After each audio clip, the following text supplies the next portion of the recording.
In this video, I'm going to be delving into some verses in the Bible that even some believers refer to as the biggest lie in the Bible, and that is Matthew chapter 7, verses 7 to 11. These verses read, "Ask and it shall be given you, seek and ye shall find, knock and it shall be opened unto you. For everyone that asketh receiveth, and he that seeketh findeth, and to him that knocketh it shall be opened. For what man is there of you, whom if his son ask bread, will he give him a stone? Or if he ask a fish, will he give him a serpent?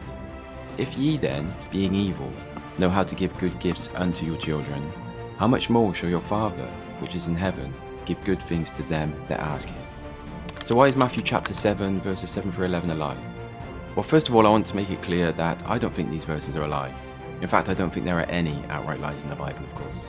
But I do understand the frustrations that some believers have with these verses. These verses are telling us that God, the Heavenly Father, gives good things to those who ask Him to do so. Or if you have a need or want an answer to something, all you simply have to do is ask, and you'll receive the answer, right? Well, I've spoken to numerous believers who have taken issue with this. I've heard things said like, "God has never answered me," or "Where are my good gifts for all the good deeds I do?" Maybe you've even thought or said something similar yourself. Don't feel bad if you have. These are fairly common frustrations. Or should I say misinterpretations of what these verses mean. The truth is that these verses are not to be taken literally.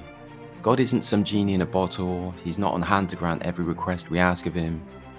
That said, God does always answer our prayers, even if it doesn't feel like it at times. It's just that sometimes the answer is no, or the time is not right to open up a door for you, show you His plan, or reveal something that you can see with your own eyes. So let's also look at the theological and practical interpretations. I think it's also important to look at this from a theological perspective as well. Many theologians and biblical scholars interpret these verses as not necessarily promising material or specific answers to prayers, but rather a more profound assurance of God's presence, support, and guidance in our lives. And an important takeaway here is that this passage should encourage you to persist in faith and prayer, not be frustrated.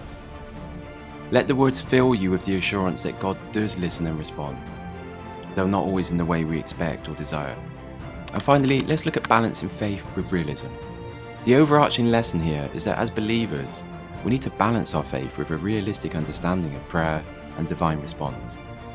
Faith in the biblical context is often about trust and persistence in our relationship with God, rather than a transactional expectation of receiving specific outcomes. I know it's tough at times, especially if you're facing hardship or difficult circumstances. But as long as you keep your faith in the Lord, He will guide you.